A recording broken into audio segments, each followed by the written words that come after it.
nous espérons recruter, je pense, au moins 50 personnes. Voilà. Donc, alors, on essaye. Voilà. En tout cas, on a la chance de faire des partenariats avec les lycées professionnels, avec les centres de formation. Nous ouvrons, si je peux me permettre, nos chakras. Et nous formons en interne, nous faisons beaucoup de compagnonnage. Ça a été l'enjeu de la reprise de nos entreprises pour pouvoir conserver les compétences, puisque nous, ce sont vraiment des hommes qui fabriquons ces pièces-là. Donc nous avons réussi un challenge et grâce à ce travail collectif, nous avons pu contribuer au programme du porte-avions nouvelle génération en fabriquant des équipements internes de condenseurs bâbord-tribord. Voilà, c'est une très grande fierté pour nos salariés parce qu'ils travaillent avec passion et sont porteurs de savoir-faire industriel. Voilà, et grâce à cela, nous pouvons dire que, pour terminer, non, mais c'est très important de dire que la réindustrialisation française est possible en France, voilà, grâce à vos programmes et sur des territoires ruraux d'autant plus importants. Voilà, merci.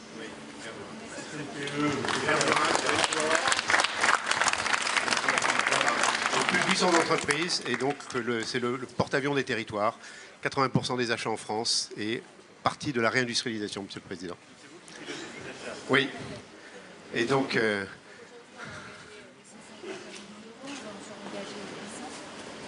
sont à venir, mais ça devrait venir.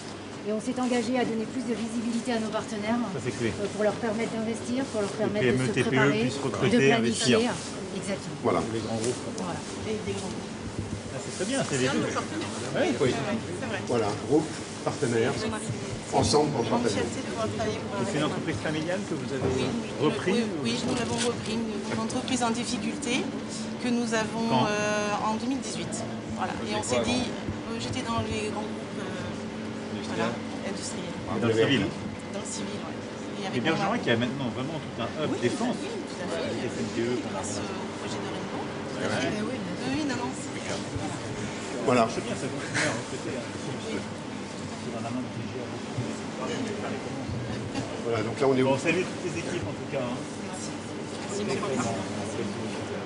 Mais je sais rien. Donc là, Belfort.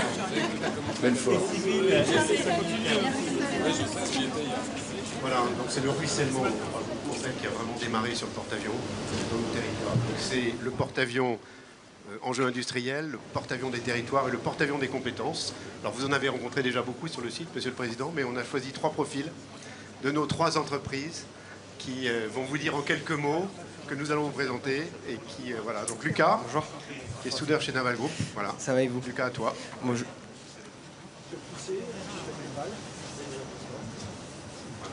C'est moi qui décide par où tu.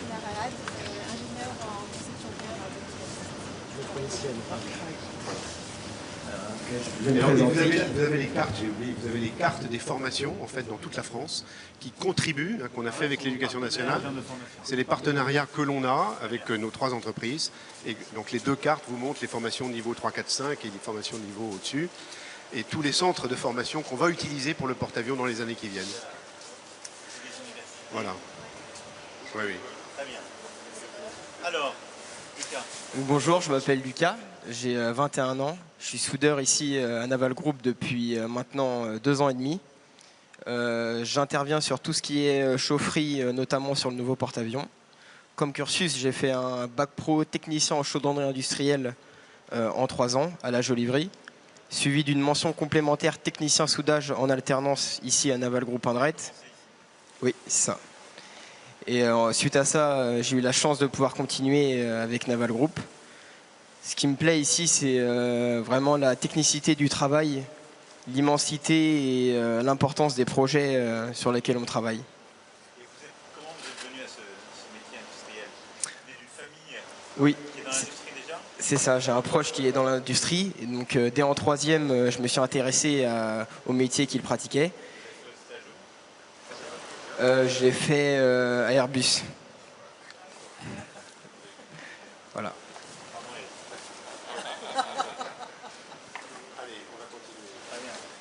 Bonjour monsieur, Arthur Pissier donc. J'ai terminé ma formation d'ingénieur à l'ENSTA Bretagne en 2022 et je suis aujourd'hui architecte naval sur le porte-avions pour les chantiers de l'Atlantique. Et au quotidien, mon travail consiste à coordonner les études techniques liées aux performances du bateau, donc la stabilité, la vitesse, le devis de masse aussi. Et de faire le lien sur ces sujets-là avec les architectes de nos partenaires et ceux de la DGA. Et vous êtes rentré comment dans le chantier? J'ai candidaté sur une offre sur Internet comme tout le monde et j'ai eu la chance d'être embauché. J'ai commencé par travailler dans une autre entreprise d'abord et ensuite en voulant me rapprocher de Saint-Nazaire et de la région nantaise, je suis arrivé à travailler au chantier de l'Atlantique. Donc embauché jeune. Oui. À quel âge vous êtes Tout à rentré fait. dans les chantiers? 25 ans. Bonjour Monsieur le Président, donc Yasmina Rarad, moi je travaille en tant qu'ingénieure à Technicatom. Je travaille à la conception du cœur du réacteur du porte-avions nouvelle génération depuis le début du programme. Moi ce qui me plaît c'est les échanges techniques, c'est un sujet très complexe et on parle de compétences là et donc c'est par ces échanges là que j'ai vraiment progressé, appris plein de choses sur la conception d'un cœur de propulsion navale, sur l'amélioration des performances d'une chaufferie nucléaire embarquée. C'est grâce à ce programme et grâce aux gens avec qui je travaille au quotidien. Donc voilà, j'y mets tout mon cœur. Et vous êtes rentré quand, vous? Il y a 10 ans. Il y a 10 ans et depuis 2019 sur le programme PNG. Et juste après vos études? Quasiment, oui. Et vous êtes basé où, vous, là, aujourd'hui? Aix-en-Provence. Ah, Aix. Oui. Cœur de Technicatom, voilà, Ah ouais. quelques exemples des compétences. Et là, vous allez, avec ce programme, dans les années à venir, recruter à peu près combien? Alors, ce qu'on dit, le programme va donc au sommet occuper 14 000 personnes. Après, ces 14 000 personnes qui seront employées, les recrutements, toutes nos entreprises sont en croissance d'effectifs, que ce soit Chantier de l'Atlantique, Technicatom et Naval Group, voilà, pour être capable de tenir ce niveau de performance. Il faut voir que dans notre domaine, nous avons la simultanéité de porte-avions nucléaires nouvelle génération et du sous-marin nucléaire nouvelle génération. Donc, ce sont des entreprises. D'ailleurs, si je peux me permettre, Monsieur le Président, le secteur naval lui-même est un secteur en croissance nette d'emploi. Fait partie des... Voilà, avec le naval et le nucléaire sont tous les deux en croissance. Absolument. Voilà. Donc, quand on combine les deux... Et avec normalement de la charge de travail pour votre génération. Voilà. Alors, vous avez raison, Monsieur le Président, de rappeler le côté générationnel. Et en fait, la continuité des programmes et un programme comme celui-là est un programme qui engage une génération, mais qui permet à la génération précédente, celle qui a fait le Charles de Gaulle, finalement de former la nouvelle. Et donc eux partiront avec l'expérience de leurs anciens, fabriqueront ce porte-avions et les sous-marins nucléaires, et puis un jour peut-être transmettront à la génération suivante. On est sur des programmes générationnels, on dit souvent que c'est des programmes qui nous dépassent, qui nous dépassent dans l'ambition qu'ils ont, dans la complexité technologique et puis dans leur durée. Ceux qui étaient sur le Charles de Gaulle ont à peu près quel âge en moyenne dans les programmes qui sont terminés chez vous? Alors, ceux qui ont fait la conception K15, la chaufferie du Charles de Gaulle, aujourd'hui il n'y en a presque plus. C'est pour ça que les personnes comme Yasmina qui sont arrivées il y a 10 ans ont beaucoup profité parce qu'ils étaient encore là. Absolument. Elle a connu la fin de cette génération, mais ils sont vraiment les derniers en train de partir. Ceux qui ont contribué à la production ou à la finalisation. Et au maintien. Oui, parce que c'est une noria. Voilà. La conception du réacteur du Charles de Gaulle, c'est les années 80 en fait. Donc ils ont largement pris leur retraite. Voilà. Bon courage à vous. Hein. Merci. Bravo. Merci. Vous, hein. Bravo. Merci du cœur. Vous tenez les délais, hein.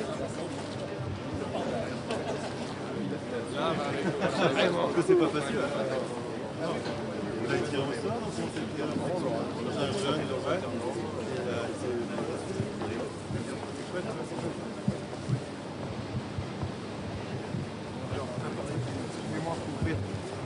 Pardon.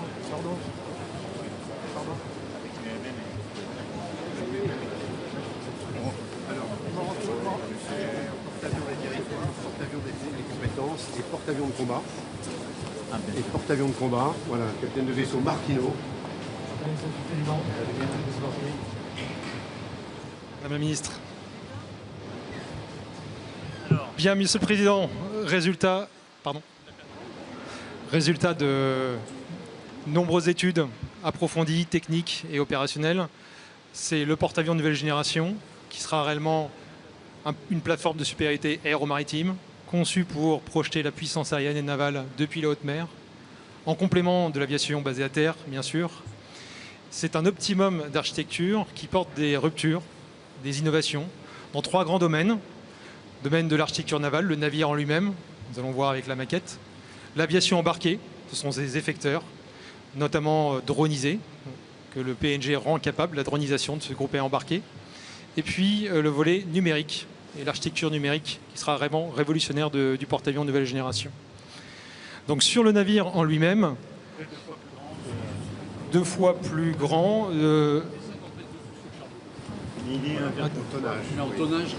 Voilà, tonnage presque 2 fois, qui donne évidemment plus grande stabilité, notamment dans les météos adverses, dans les houles océaniques, pour opérer des conditions météo sévères. Mais c'est surtout l'architecture du pont de vol qui a été complètement repensée, dans une logique vraiment de flux, d'optimisation de l'activité aérienne, continue, flexible. Catapultage et appontage simultanés sont possibles avec le PNG, ce qui n'est pas le cas avec le Charles de Gaulle. Ah oui, d'accord, vous avez 2 plus 5. Voilà, donc la piste oblique qui est ici, qui est dissociée de la catapulte avant latérale. Le catapultage ne peut se faire que par là. Sur les 3 catapultes. De l'appontage là et là. Alors en fait, il y a plusieurs phases. Vous avez la phase, comme c'est inscrit sur cette image-là, on imagine le départ du flot d'un début de raid. Et ensuite, en opération, une fois que le pont est un peu vidé, on a une capacité à régénérer en continu l'activité aérienne par la catapulte ici à l'avant-tribord qui est dissociée de la piste oblique, qui permet de moduler, d'avoir une activité continue sans rupture de charge, on va dire, de rupture de production dans l'activité aérienne. Ça, c'est le premier élément sur l'architecture du pont d'envol. Et du coup, l'îlot est à l'arrière pour faciliter cette circulation. Ce qu'on voit un peu moins, c'est aussi la circulation avec les entrailles du navire, c'est-à-dire les flux de munitions, la maintenance, qui permet au tempo des activités aériennes de s'entretenir, de s'adapter à la demande des opérations qui sont extrêmement variables, aujourd'hui exigeante. Voilà. La flexibilité et le large éventail d'aéronefs que le PNG permet de mettre en œuvre, très large, des avions très légers, des drones de quelques tonnes, jusqu'à des avions beaucoup plus lourds, comme le Hawkeye, ou des futurs avions de combat, lourdement armés. Ça aussi, c'est une des grandes ruptures apportées par le PNG. Ce qui permet d'entrevoir la dronisation de l'aviation embarquée, une plus grande variabilité d'aéronefs mis en œuvre depuis le porte-avions vers un combat plus dronisé. La propulsion nucléaire, bien sûr, puisque c'est cette propulsion qui lui donne sa parfaite adaptabilité, sa capacité à se repositionner rapidement, opérer des bascules tactiques et stratégiques avec un en cas de besoin. système de commande qui est totalement intégré, piloté par le... Avec un système de commande qui sera rénové par Technic Atome pour les chaufferies. Et pour ce qui s'agit sur les systèmes de contrôle de combat. Et sur le système de combat, évidemment, un système de combat totalement nouveau qui approche aujourd'hui un nouveau paradigme. Il s'agit aujourd'hui de systèmes data centrés, conçus autour de l'exploitation, de l'optimisation de l'exploitation des données produites à bord d'un tel navire, qui sont évidemment colossales, données opérationnelles, les senseurs, les effecteurs, mais aussi les données d'exploitation, la maintenance des aéronefs, l'exploitation de l'ensemble des installations du navire produiront énormément de données. Et aujourd'hui, tous les systèmes d'information, tous les systèmes exploités à bord sont pensés sous ce mode data-centrique qui permet de tirer un maximum d'effets de tous ces systèmes, décider plus vite, décider finalement mieux, plus vite que l'adversaire. C'est vraiment ça l'enjeu de cette révolution numérique. Ça navigue par tout temps, ça ? Et grâce à sa carène, plus stable, probablement une des meilleures carènes qu'on aura jamais construit en France en termes de capacité à aller très vite. Forcément, un porte-avions, c'est un bateau qui doit aller vite, qui doit être stable, notamment dans les mers formées, en océan Indien, océan Atlantique. Et puis, capacité quand même à évoluer. Ça reste une carène très manœuvrante. C'est pas un grand paquebot qui va rester stable au cap en permanence. Au contraire, il devra être capable d'évoluer et d'opérer son aviation embarquée en même temps. J'ai pas dit un mot important, l'appontage automatique, c'est une condition aussi sine qua non de la dronisation, mais c'est aussi une des améliorations apportées par le PNG, appontage automatique des Rafales, mais aussi des autres aéronefs qui viendront dans la génération suivante. Vous avez ici une carte de ce qu'on peut imaginer quand on parle de groupe aérien embarqué hybride. À quoi servent les drones en complément de l'aviation embarquée? Des drones, premièrement, ce sont des aéronefs qui souvent ont une plus grande permanence, permettent de gagner en permanence de surveillance pour ne pas être surpris par la menace en particulier et voir plus loin. Gagner de la longe, protéger à courte distance le porte-avions, puisqu'il saura mettre en œuvre des drones de tout type, du micro-drone jusqu'au drone de combat.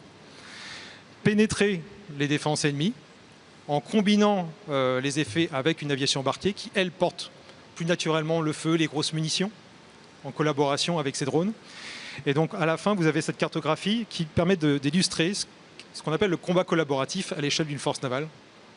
C'est réellement une force très connectée qui permet de projeter à plus de 2000 km la puissance aérienne face aux nouvelles menaces. Tout ça a été dimensionné sur des scénarios de haute intensité, de référence, qui ont permis de, en quelque sorte, stresser le système et s'assurer que nos choix étaient les bons, notamment sur l'autodéfense du porte-avions, sur ses fonctions offensives. Tout ça pour, à la fin, aboutir à une vraie plateforme de supériorité qui fournit au président de la République des options militaires, politiques, qui permettent de structurer notre position au sein de nos alliances. Parce que n'oublions pas qu'à bord, il y a aussi un échelon de commandement, un état-major embarqué, et on va passer la parole. Je vais passer la parole à l'amiral Slars. Elle est interopérable totalement avec ce qu'on fait sur les générations 5 et 6 en avion de combat. Oui, elle intègre les données de la trame aviation de combat qui vous a été présentée récemment, qui sont bien sûr les premiers effecteurs du porte-avions de Belgique. Nous avons ici en ligne le contre-amiral Thibaut de Possès qui commande le groupe aéronaval actuellement déployé en opération. Bonjour Monsieur le Président, est-ce que vous m'entendez? On vous entend et on vous voit. Ah, parfait. Je suis très heureux de m'adresser à vous. On vous entend, on vous voit, tout le monde est là. Heureux de vous retrouver. J'espère que tout le monde va bien et que la mission se passe bien. Eh bien, effectivement, la mission se passe bien. Nous continuons ce déploiement Lafayette qui porte le nom d'un précédent porte-avions, comme vous le savez. Exactement. Et puis, nous sommes déployés dans la Méditerranée orientale où vous nous avez envoyé récemment. Nous avons commencé les opérations, donc nous volons tous les jours dans une posture défensive de nos partenaires et alliés. Nous réalisons en gros 30 vols par jour, principalement dans le bras de mer qui sépare le Liban de Chypre, en protection de Chypre. Nos escorteurs scrutent le ciel, scrutent la mer. Nous coopérons avec toutes les nations riveraines de la Méditerranée orientale en ce moment. Et puis parce que nous sommes dans une zone compliquée, nous sommes membres de l'UE, de l'OTAN, nous avons des façons de commander et des moyens d'action qui sont importants. En fait, nous sommes l'actionnaire majoritaire de la zone et nous essayons de la structurer pour faire en sorte de parler à tout le monde. Très bien. Voilà, si vous permettez, je voudrais souligner 3 points. Premièrement, depuis la Méditerranée orientale, je suis en mesure de réagir rapidement, comme vous l'avez demandé, immédiatement, le cas échéant, si nos intérêts sont directement menacés. Deuxièmement, il me semble intéressant de souligner que nous sommes arrivés dans cette zone après une bascule de théâtre depuis la mer de Norvège. En 6 jours, nous avons fait 6400 nautiques, et ça, c'est la propulsion nucléaire qui nous a permis de le faire. Si nous n'avions pas la propulsion nucléaire, nous n'aurions pas pu le faire. Et donc, c'est quelque chose qui est très intéressant d'un point de vue mobilité. Et puis, le troisième point que je voudrais souligner, et c'est un peu la marque de fabrique de ce déploiement, le groupe aéronaval, c'est un agrégateur de force. Pendant la partie que nous avons fait dans l'Atlantique, pendant Orion, nous avons pu coopérer avec 7 nations différentes de l'Atlantique, tous européens. Et puis, cette capacité d'agréger des forces, en fait, permet à chacun des alliés de calibrer son effort sur ce qu'il souhaite faire. Et donc, il peut très bien se contenter de faire de la logistique autour du porte-avions, il peut se contenter de faire de l'escorte du porte-avions, ou il peut choisir de faire quelque chose de plus engageant. Et donc, cette souplesse que nous permet ce porte-avions et ce groupe aéronaval est, à mon avis, très intéressant pour permettre à nos alliés de contribuer à l'effort global. Un mot sur le futur du combat naval, si vous le permettez, Monsieur le Président. D'abord, le combat naval, demain, sera numérique. Il sera évidemment data-centré, et nous y travaillons déjà. Nous avons régulièrement à bord des réservistes, des entreprises qui vous entourent, de Naval Group, de Thales, de Technicatome, qui sont des data scientists et des ingénieurs data qui nous aident à collecter toutes les données et ensuite faire tourner des intelligences artificielles à bord pour pouvoir aller plus vite. Ensuite, le combat naval de demain, comme on vient de vous l'expliquer, il sera principalement tourné vers le retour du combat naval en mer. Ce que l'on observe, c'est que des pays qui sont puissants se sont construits des marines océaniques et ils vont vouloir nous disputer la supériorité aéromaritime, c'est-à-dire la capacité à utiliser l'espace aéromaritime à notre profit, ce que l'on a fait depuis plusieurs décennies, et ils vont chercher à nous le disputer. Et donc, évidemment, il y aura de la friction en mer, et ce sera le retour du combat naval. Et puis, donc on s'y prépare. En particulier, on y prépare les doctrines, les équipages, et puis le matériel.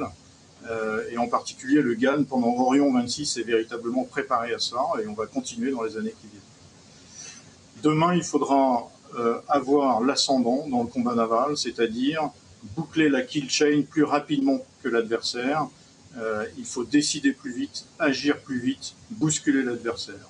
Il faut être en mesure de générer de l'incertitude alors même que l'environnement sera de plus en plus transparent grâce aux satellites, grâce à la maîtrise du spectre électromagnétique. Et donc, il faudra générer cette incertitude pour provoquer la surprise et être foudroyant. Le combat naval, ce sera ça demain, et on se prépare aujourd'hui, dès aujourd'hui avec le Charles de Gaulle, à faire cela. Nous essayons donc de nous intégrer et de faire du groupe aéronaval et singulièrement du Charles de Gaulle un nœud qui permet d'intégrer un maximum de données pour être mieux informés sur des échelles qui sont celles d'un océan ou même des échelles interocéaniques. Par exemple, depuis la Méditerranée orientale, aujourd'hui, je peux savoir exactement quand les missiles sont tirés depuis l'Iran, je peux calculer où ils vont tomber, et puis en même temps, je suis capable de voir ce que voit un bateau allié qui serait dans la mer de Norvège ou en Atlantique, dès lors qu'il est connecté au même réseau que moi.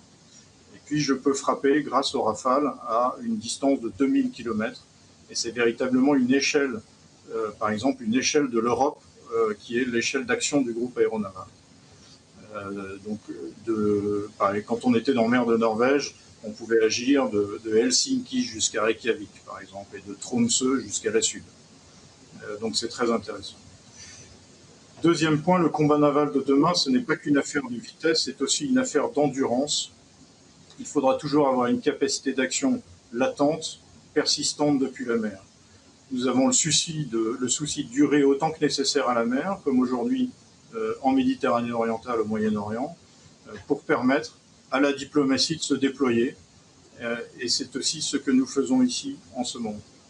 Et puis je voudrais terminer par quelque chose qui est très important. L'océan, ce n'est pas un espace que l'on peut occuper, ça demanderait trop d'efforts, trop de moyens. C'est en revanche un espace de liberté de manœuvre, une voie d'accès qui permet d'intervenir lorsque cela est nécessaire, là où c'est nécessaire, pour comprendre, pour agir ou simplement pour surveiller comme aujourd'hui. Avec les Rafales du Charles de Gaulle, 90% de la surface du globe est atteignable, pas à tout moment, il faut se déplacer bien entendu, mais si on prend les choses globalement, c'est ça. Voilà. Ce que je voudrais terminer par vous dire, Monsieur le Président, c'est que tout cela n'est possible bien évidemment que par l'effort des Français, l'effort des entreprises et des ingénieurs et des techniciens qui vous entourent aujourd'hui. Je peux témoigner de la fierté des marins d'être sur un instrument comme le Charles de Gaulle et la fierté de leur chef ici, du professionnalisme dont ils montrent aujourd'hui, tous les jours. Tout cela n'est possible qu'avec le soutien de leur famille et nous sommes très ici fiers d'être en Méditerranée orientale pour défendre l'intérêt de la France et la sécurité des Français. Merci beaucoup. Bien, vous avez parfaitement rappelé les atouts, pas simplement des porte-avions, mais du groupe aéronaval et de ce qu'il permet de déployer. Je pense que beaucoup de nos compatriotes l'ont à nouveau réalisé et pleinement compris ces dernières semaines. Et je pense aussi que beaucoup de nos partenaires l'ont redécouvert ces dernières semaines. Et je veux ici réinsister sur le caractère inédit de la bascule qu'on vous a demandé. D'aller en quelques jours, en effet, de Malmö jusqu'en Méditerranée orientale. Je faisais d'ailleurs valoir auprès des industriels qui prétendaient que la vitesse maximale était de 27 nœuds, que vous aviez pendant plusieurs jours plutôt atteint les 30 nœuds.